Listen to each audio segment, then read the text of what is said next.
Le sponsoring sportif est quelque chose de très ancien. En fait, en 1903, quand le Tour de France a été créé, c'était un événement sponsorisé par un journal qui était Lotto et qui d'ailleurs était imprimé sur du papier jaune. C'est pour ça qu'on a eu le maillot jaune.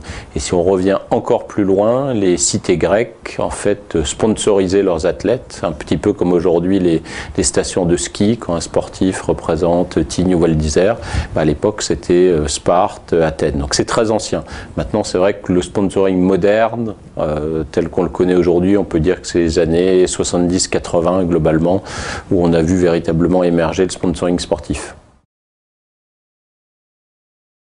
Aujourd'hui, il y a des tendances. La première tendance en matière de stratégie d'entreprise, c'est d'intégrer le sponsoring dans la stratégie de communication. C'est-à-dire qu'il y a 30 ans, pour résumer, le sponsoring, c'était le coup de cœur. Le chef d'entreprise aime la voile, on va prendre un bateau, ou il aime le rugby, on va faire de rugby. Ça a quand même beaucoup changé. En plus, la crise est passée par là, on n'investit plus 1, 2, 3, 5 millions sans rendre des comptes à son entreprise. Donc ça, c'est plus professionnel, c'est mieux intégré à la stratégie d'entreprise. Ensuite, il y a le naming. Alors effectivement, le naming, c'est nouveau chez nous, parce qu'on a Le Mans qui a donné MMA qui a donné son nom au stade du Mans. Maintenant, c'est ancien aux États-Unis, ça fait une trentaine d'années à peu près que ça existe, y compris sur les stades universitaires. Donc le naming, effectivement, nouveau chez nous, pas si nouveau que ça en Angleterre, mais quand même globalement relativement nouveau en Europe, si on résume. Alors le naming, c'est intéressant parce que c'est une force de frappe énorme, puisque le nom du stade va être répété sur une retransmission où il ne se passe pas grand-chose en foot, ce qui arrive quand même malheureusement. On pourra avoir 10, 20, 30, 40 fois le nom du stade, bienvenue à l'Emirates Stadium, c'est la mi-temps à l'Emirates Stadium, etc. Donc on va avoir un effet de répétition extrêmement important. Donc c'est quelque chose d'assez percutant effectivement pour les marques.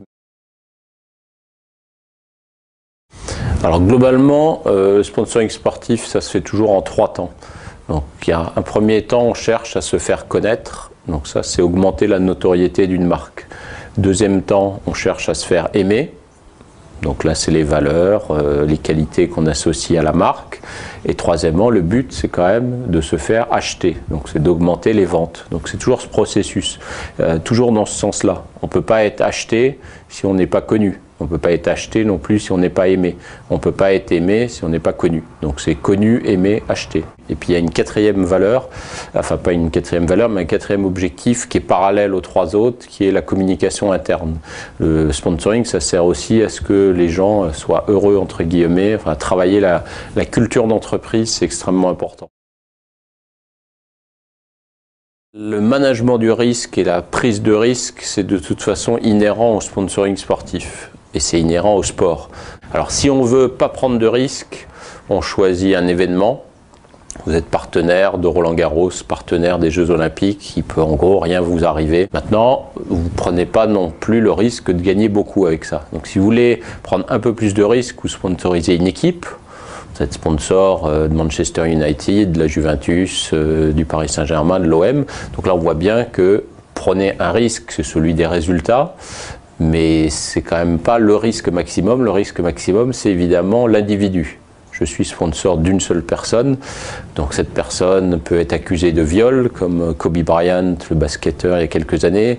Cette personne peut dire des gros mots dans un vestiaire à son coach. Cette personne peut se doper, et ça, c'est pas bien.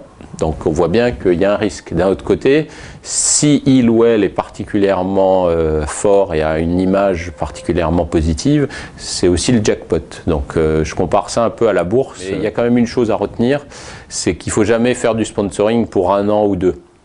Ça, c'est 0 parce qu'il faut s'installer, il faut créer de la notoriété, parce qu'il faut faire oublier le précédent.